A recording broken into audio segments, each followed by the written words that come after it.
up, guys? Cripple White Joe here, back with another deck profile. Today we have Joe. Joe won OTS championship not so long ago, and he played Sky Striker. Now, do you have anything to say, Joe, before we get into this? Shoutouts, maybe? Yeah, I have two shoutouts for two locals. One is for the Yugi Wong locals, of course, which held the OTS championship, best local. And the other one of my locals is for your games in Dordrecht. Yeah, shout out to all the people there. Alright. So that's it. Alright. Well, then let's get right into the deck profile. Yeah, sure.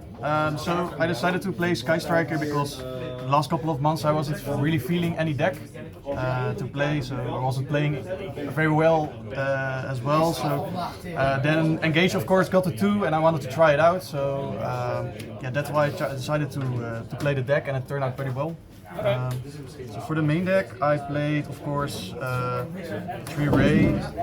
I think there's nothing special to say about Ray at this point anymore. It's just like one of the best cards. People forget that it's in the grave, and then you can activate it and you're right back in the game. It sucks against like Bestial decks, decks that play Bestials, but then in that case you just play Hornet Drones and like no other monsters.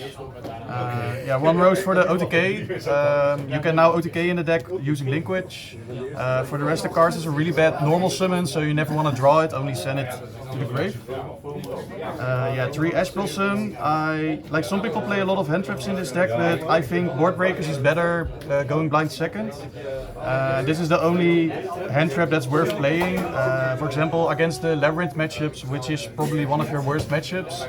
Almost unwinnable sometimes. This card is really good at the right time. And also in a simple game state, this card can completely make your opponent scoop. Then for the spells, yeah, play 3 Widow Anchor. Yeah, nothing to say about this card other than this is like one of the best cards ever printed in Yu-Gi-Oh! It's insane that this card is at 3. Then Linkage. This is the one you use to OTK. And a lot of people don't know that this is not once per turn, so sometimes you can attack like 4 times in 1 turn. Get it back with the Kagari.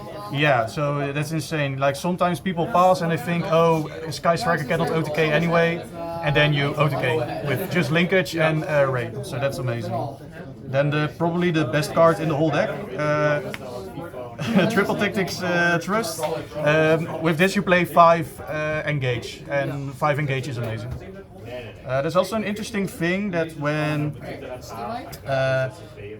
when you go first and you set, for example, Engage with this card, you can use Multiroll or Linkage to send it to the graveyard and then get it back with Kagari, and then in your first turn use it, already use Engage. So that's really great. So even going first, this is great, but most of the time when I know I go first, I side this out. Then 2 Desires, we play 2 Engage and 2 Multiroll, so we can play this again. I never banished both, so yeah, this is really good. Just 2 cards is most of the time enough for Sky Striker to come back completely. Shotgun it when you don't have Engage? Yeah, most of the time if I really need it, I just shotgun it, and then I never banished anything to that point that I couldn't play anymore. 2 Tactics, it's one of the best going second cards I think, but I decided to play 2 because if your opponent doesn't have any monsters, for example if you just set 5, then it doesn't really do anything.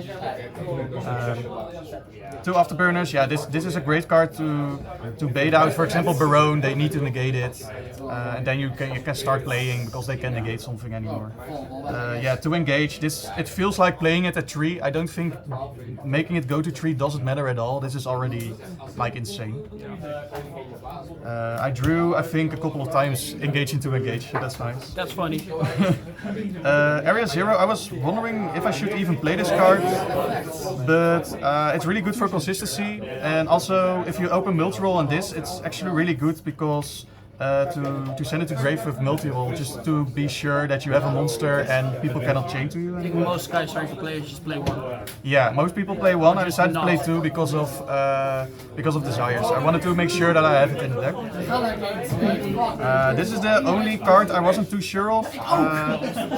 At the German Nationals, I think a lot of Labyrinth players played the Heavenly Prison, and this card is really bad against that because you cannot destroy cards. I was wondering about playing evenly matched, but I'm really happy I played this instead. For example, against Pride, you can just play this and that out sometimes their whole board.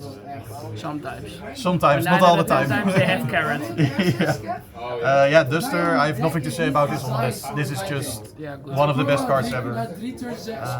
Yeah, same with Multiroll, it's just... Not even secret. If they like Cosmic, yeah, I just played the common because the secret, like one play set, common is cheaper than one secret. Then if they Cosmic Cyclone this card, it doesn't matter at all because yeah, you have another one in deck, so that's fine. One Shark Cannon, I think this card is really bad at the moment. Yeah, sometimes it's really good against shufflers like what I call Medora, something like that, but otherwise I almost never used it. Yeah, you play drones, of course. Call by the Grave. Yeah, sometimes really good against Dash, sometimes in a mirror match even it's really good. I played one, I think. Yeah, Terraforming for consistency. These as well. I think Infinite Impermanence is also always really good. Even if you draw it for your 6th card, it's amazing. For the extra deck, I played 3 Shizuku, which is standard, 3 Kagari. I played 2 Ayate. I was wondering maybe if I triggered the Unicorn effect and I played only like 1 Ayate, it wouldn't be enough. Then Kaina, of course, you play Zeke, which is amazing, and I decided to play the new card as well, which has a second effect, which I found out during the OTS Championship, because if you attack it has like a Shadow Construct-like effect that you can destroy a monster, and yeah, sometimes it's amazing against big monsters. This deck sometimes is a problem against it. Yeah, it's pretty good. Decided to play Dark. It's pretty good to go into Azalea and also into Access Code, and if you break really hard, you can crash this and search Ray, which sometimes comes up.